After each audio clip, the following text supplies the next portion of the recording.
ஃபைனலாக இந்த வருஷத்தோட ஃபஸ்ட்டு தீபாவளி ரெசிபி. ஸோ யூஸ்வலாக தீபாவளிக்கு நிறைய ரெசிபிஸ் பண்ணுவேன். இந்த வாட்டி சென்னை ட்ரிப்பெல்லாம் போகிறதுனால ரொம்ப டைமே இல்லாமல் ஆயிடுச்சு.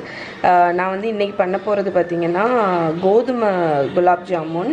ஸோ 1/4 கப் வந்து மில்க் பவுடர் எடுத்திருக்கேன். நான் யூஸ் பண்ணுறது நெஸ்லேயோட everyday milk powder. So 1/4 cup பால் பவுடர் எடுத்துக்கோங்க.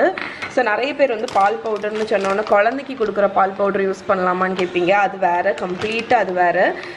இந்த மாதிரி கிடைக்கும். ஓகே, டெய்ரி ஒயிட்னர் இந்த பிராண்ட் யூஸ்வலி ரொம்ப popular. Okay, so equal amount பால் பவுடர் கோதுமை மாவு எடுக்கணும். ஸோ பால் பவுடர் 1/4 கப்பு. இப்போது 1/4 கப்பு கோதுமை மாவு. ஸோ இப்போ இதில் வந்து ஒரு 1.5 டேபிள் ஸ்பூன் அளவுக்கு நெய், ஒரு பிஞ்சு உப்பு ஆட் பண்ணிக்கோங்க. 1.5 டேபிள் ஸ்பூன் நெய். அதுக்கப்புறமா ஒரு பிஞ்ச் வந்து சோடா உப்பு. ஸோ சோடா உப்பு வந்து கொஞ்சமாக தான் ஆட் பண்ணணும். இந்த அளவுக்கு சோடா உப்பு. ஓகே, ஸோ இப்போ இது எல்லாத்தையுமே நல்லா மிக்ஸ் பண்ணிடலாம். அந்த நெய், சோடா உப்பு எல்லாமே எல்லா இடத்துலையும் படுற மாதிரி மிக்ஸ் பண்ணிவிட்டு பால் ஊற்றி இதை நம்ம வந்து ஒரு சாஃப்டான டோ மாதிரி பிசைய போகிறோம். ஸோ இங்கே பாருங்கள், நல்லா பிசைஞ்சாச்சு. இனி வந்து இதில் பால் விட போகிறோம்.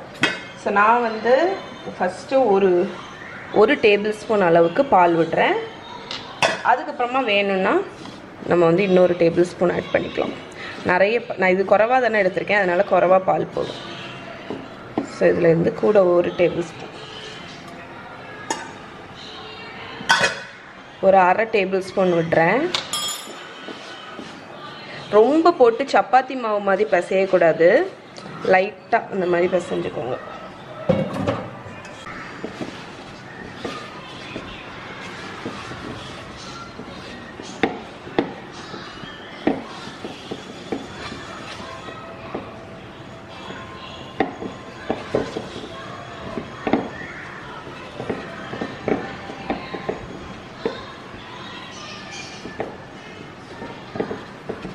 ஸோ இப்போ நம்மளோட டோ வந்து நம்ம பிசைஞ்சாச்சு. இதை வந்து ஒரு 10 நிமிஷம் நான் ஊற விட்டுற போகிறேன். அதுக்கப்புறமா நம்ம சின்ன சின்ன உருண்டையாக உருட்டிக்கலாம். ஸோ நான் வந்து இதை மினி குலாப் ஜாமுன் மாதிரி தான் உருட்ட போகிறேன். அதனால் சின்ன சின்ன உருண்டையாக உருட்டி போட்டுக்கலாம். ஏன்னா இது வந்து ஃப்ரை பண்ணும்போது கொஞ்சம் பொங்கும், அதுக்கப்புறமா நம்ம சுகர் சிரப்பில் போட்டு ஊற விடும்போதும் கொஞ்சம் பொங்கும். அதனால் நான் சின்ன சின்ன பைட் சைஸ் பீசஸாக பண்ணுறேன். ஏன்னா இது கோதுமை மாவு போட்டிருக்கிறதுனால ரொம்ப பெருசாக பண்ணோன்னா ஊறுறதுக்கு டைம் ஆகலாம். அதனால நான் குட்டி குட்டியாக இதை பண்ணுறேன். ஓகே, நம்மளோட பால்ஸ் எல்லாமே ரெடி ஆகிடுச்சு. இப்போ இதை ஃப்ரை பண்ணிடலாம். ஸோ இங்கே வந்து குலாப் ஜாமுன் ஃப்ரை பண்ணுறதுக்கு எண்ணெய் வச்சுட்டேன். மீடியம் ஹீட்லேயே ஆயில் இருக்கட்டும், ஓவர் ஹாட்டாக இருக்கக்கூடாது. அதே மாதிரி ஒரு 1/2 கப் அளவுக்கு வந்து சுகர் சிரப் வைக்கிறதுக்கு வேண்டி சீனி எடுத்திருக்கேன். ஸோ 1/2 கப் சீனிக்கு வந்து நீங்கள் ஒரு கப் தண்ணி ஊற்றிக்கலாம். ஸோ நான் அந்த சுகரில் வந்து அடுப்பில் வச்சுட்டேன்.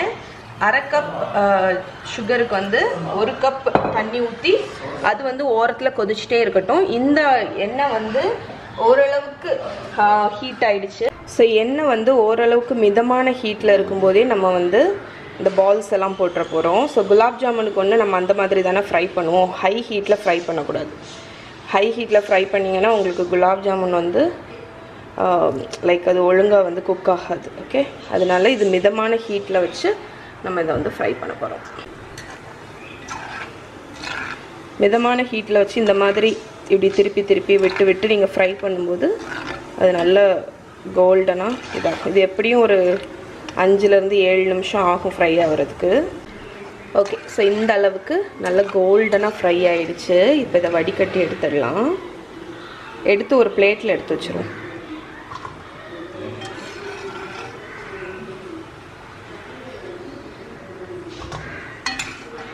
ஸோ ஃபஸ்ட் பேட்ச் பார்த்தீங்கன்னா எனக்கு வந்து அதில் கிராக் இருக்குது. அதுக்கு மெயின் ரீசன் என்னென்னா, நான் வந்து டோ பண்ணும்போதே நினச்சேன் அந்த டோ வந்து கொஞ்சம் ஹார்டாக இருந்துச்சு. ஸோ குலாப் ஜாமுன் டோக்கே நம்ம நல்லா சாஃப்டாக பண்ணணும். ஹார்டாக இருந்துச்சுன்னா கிராக் வரும். அதனால நான் என்ன பண்ணேன்னா இன்னொரு பேட்ச் இப்போ பிசைஞ்சிருக்கேன் பாருங்கள். இது வந்து நல்லா சாஃப்டாக பிசைஞ்சிருக்கேன். இதுக்கு 3 டேபிள் ஸ்பூன் பால் ஆட் பண்ணியிருக்கேன். நான் ஆட் பண்ணி நல்லா சாஃப்டாக பிசைஞ்சிருக்கேன். எனக்கு தெரிஞ்சு இதில் வந்து கிராக் வராது. ஸோ இப்போ இதை வந்து சின்ன சின்ன பால்ஸாக உருட்டிடலாம். ஸோ இதுலேருந்து ஒரு சின்ன போர்ஷன் எடுத்து நம்ம உருட்டுவோம். இது வந்து கொஞ்சம் அழுத்தம் கொடுத்து நீங்கள் உருட்டணும். நம்ம குலாப் ஜாமுனுக்கு எப்படி பண்ணுவோம் பாருங்கள், இது வந்து ஸ்மூத்தாக இருக்குது. இதில் வந்து எந்த விதமான கிராக்குமே இல்லை. ஸோ டோ வந்து நல்லா சாஃப்டாக பிசைஞ்சுக்கோங்க. ஸோ எண்ணெய் வந்து மிதமான ஹீட்டில் இருக்குது. அதே ப்ரொசீஜர் தான், மிதமான ஹீட்டில் வச்சு குக் பண்ண போகிறோம்.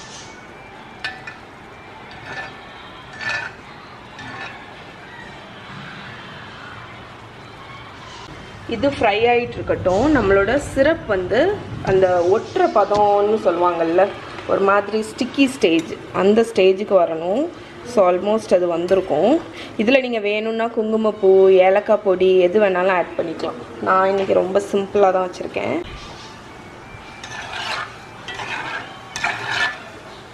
ஸோ நார்மலாக நம்ம குலாப் ஜாமுன் பண்ணும்போது சிரப் இதை வந்து ஃப்ரை பண்ணி டேரெக்டாக ஆஃப் பண்ண சிரப்பில் போடுவோம். பட் இந்த இது கோதுமை இதனால இந்த குலாப் ஜாமுனை உள்ளே போட்டுட்டு ஒரு 5 மினிட்ஸ் நல்லா கொதிக்கணும். கொதிச்சாதான் அந்த குலாப் ஜாமுன் வந்து சுகர் சிரப்பை வந்து நல்லா அப்சர்வ் ஆகும். அதனால் இதை போட்டுட்டு நல்லா ஒரு 5 மினிட்ஸ் கொதிக்கட்டும். அதுக்கடையில் நம்மளோட இந்த இது வந்து ஃப்ரை ஆகிட்டே இருக்குது. ஸோ இதையும் வந்து நல்லா கோல்டன் ஆகிற வரைக்கும் ஃப்ரை பண்ணி எடுத்துகிட்டு காணிக்கிறேன். ஸோ இப்போ பாருங்கள், நல்ல ஒரு கலர், ஈவன் கலர் கிடச்சிருக்கு நம்ம மிக்ஸ் பண்ணிகிட்டே இருந்ததுனால. இப்போ நான் வந்து அடுப்பை ஆஃப் பண்ணிட்டேன். இதை இப்படி டேரெக்டாக எடுத்து நான் இந்த சிரப் கொதிச்சிட்ருக்கு தெரியுமா, அதிலே போட்டுற போகிறேன். அதில் போட்டுட்டு அது ஒரு 2-3 மினிட்ஸ் நல்லா கொதிக்கட்டும். 2 மினிட்ஸோ 5 மினிட்ஸோ அப்படி லோ ஃப்ளேமில் இருந்தாலும் ஓகே தான்.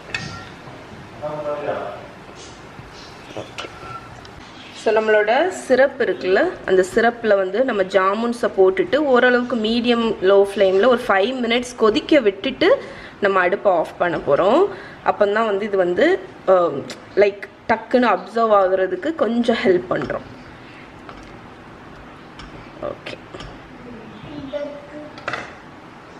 இது வந்து கொஞ்சம் என்னடா இது கொஞ்ச நேரம் கொதிக்கட்டும்.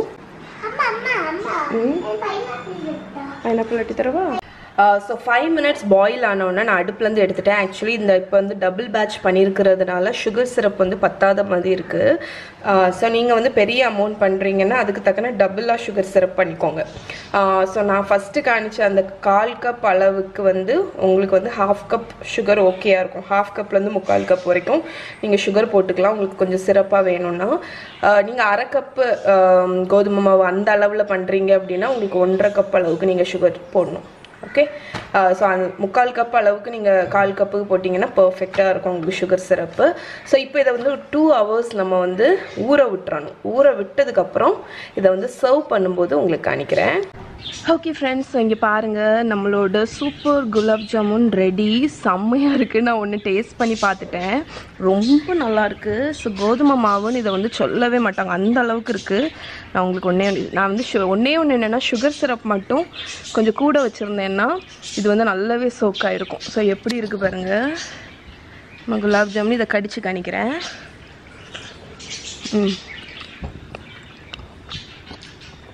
உள்ளே எவ்வளோ சாஃப்டாக இருக்குது பாருங்கள். ஸோ இன்னும் கொஞ்சம் சுகர் சிரப் இருந்துச்சுன்னு வைங்களேன், உள்ளே வரைக்குமே ஊறி இருக்கும்.